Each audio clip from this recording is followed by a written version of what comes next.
नमस्कार, news headquarter में आप सभी का स्वागत है। आपके साथ मैं हूं मलिका मल्होत्रा। नमस्कार, मैं आपके साथ आशुतोष चतुर्वेदी। आइए करते हैं शुरुआत और देखते हैं न्यूज हेडक्वार्टर। देखिए, इस वक्त पूरी दुनिया की निगाहें अमेरिकी राष्ट्रपति डोनाल्ड ट्रंप पर हैं। क्या डोनाल्ड ट्रंप ने व्हाइट हाउस के वॉर रूम में एक और देश का नक्शा बिछा दिया है? डोनाल्ड ट्रंप ने अब से थोड़ी देर पहले जो बयान दिया वो मांग कम बल्कि युद्ध का बिगुल ज्यादा लग रहा है। अंकित, ठीक है। They had a boat land there. क्या ट्रंप दुनिया का भूगोल बदलने वाले हैं? On the land. क्या अमेरिका एक और बड़ा हमला करने वाला है? मादुरो की गिरफ्तारी के बाद ट्रंप के हौसले 7वें आसमान पर हैं और अब उनकी नजरें जम गई हैं रणनीतिक लिहाज से बेहद अहम ग्रीनलैंड पर। ट्रंप के ताजा बयान ने यूरोप से लेकर एशिया तक के पावर सेंटर्स में खलबली मचा दी है। ट्रंप ने दो टूक कह दिया है कि हमें ग्रीनलैंड चाहिए। साथ ही उन्होंने नाटो को भी उसकी हैसियत दिखा दी। राष्ट्रीय सुरक्षा के लिए अमेरिका को ग्रीनलैंड की जरूरत है। यह हमारे गोल्डन डोम के लिए बेहद अहम है। नाटो इसे हासिल करने के लिए हमारा नेतृत्व करे। अगर हम ऐसा नहीं करते हैं तो रूस या चीन इसे ले लेंगे और ऐसा हरगिज नहीं होने वाला। इससे कम कुछ भी स्वीकार्य नहीं। सवाल यह है कि क्या यूरोप अमेरिका के इस दादागिरी के आगे घुटने टेक देगा या फिर डेनमार्क और यूरोपियन संघ मिलकर ट्रंप के विस्तारवादी रथ को रोकने के लिए कोई मोर्चा खोलेंगे? देखिए, ईरान के लोग सड़कों पर हैं तो ट्रंप आग में घी डालने का काम लगातार कर रहे हैं। जी हां, ट्रंप लगातार खामेनेई को धमकी दे रहे हैं, जिसकी वजह से कई देश नाराज हैं। अपने नागरिकों के लिए देश छोड़ने की सलाह दे रहे हैं। डोनाल्ड ट्रंप की धमकियों से ईरान सरकार और उसके करीबी सहयोगी देशों में काफी नाराजगी है। रूस ने ईरान को ट्रंप की धमकी को अस्वीकार्य बताते हुए कहा कि दखल के परिणाम विनाशकारी होंगे। रूस ने कहा है कि प्रदर्शन के नाम पर अस्थिरता को बढ़ावा देकर अमेरिका ईरान को तबाह करने की साजिश कर रहा है। उधर ईरान के विदेश मंत्री ने कहा कि हम अमेरिका से हर मुकाबले के लिए तैयार हैं।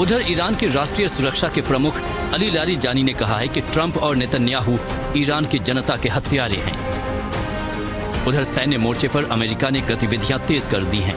ईरान के संभावित हमलों को देखते हुए कतर समेत पश्चिम एशिया के अपने सभी सैनिक ठिकानों पर मिसाइल डिफेंस सिस्टम सक्रिय कर दिए हैं। रूस के साथ लड़ाई में यूक्रेन का निशाना वो ऑयल टैंकर भी बने हैं जो रूस का तेल कई देशों को सप्लाई करते हैं। देखिए, यूक्रेन जानता है कि ऑयल टैंकर आसान निशाने हैं और इसलिए बीते 24 घंटे में रूस के 4 शैडो ऑयल टैंकर्स यूक्रेन के ड्रोन्स का निशाना बने।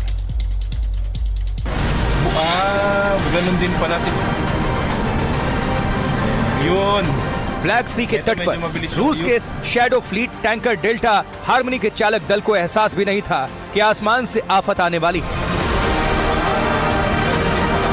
अचानक यूक्रेन का एक ड्रोन कहीं से आया और इस ऑयल टैंकर पर बड़ा धमाका हो गया। लेकिन अकेले डेल्टा हार्मनी ही निशाना नहीं बना। ग्रीस द्वारा रूस के लिए ऑपरेट किए जा रहे 4 ऑयल टैंकर यूक्रेन के ड्रोन हमले का निशाना बने।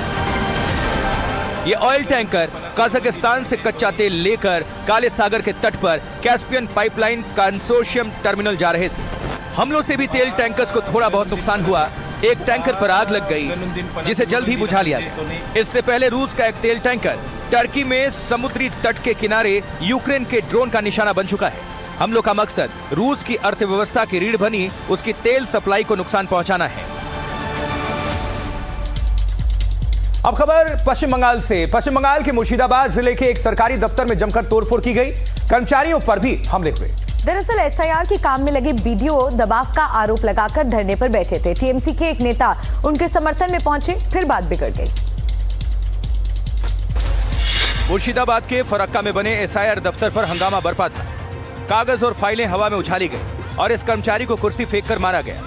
मौके पर टीएमसी के स्थानीय विधायक मोनिरुल इस्लाम की मौजूदगी से सवाल खड़े हो रहे हैं। भीड़ इस गलियारे से आगे बढ़ी और फिर अलग अलग कमरों में उत्पात मचाया। शोर शराबे के बीच कुर्सियां पटकी जा रही थी।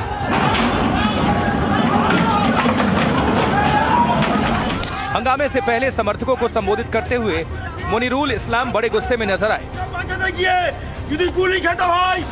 दरअसल फरक्का के सभी बीएलओ आरोप लगा रहे हैं कि एसआईआर के नाम पर उन पर दबाव बनाया जा रहा है, जिसके खिलाफ वो वीडियो दफ्तर पर जमा हुए और सामूहिक इस्तीफे की चेतावनी दी।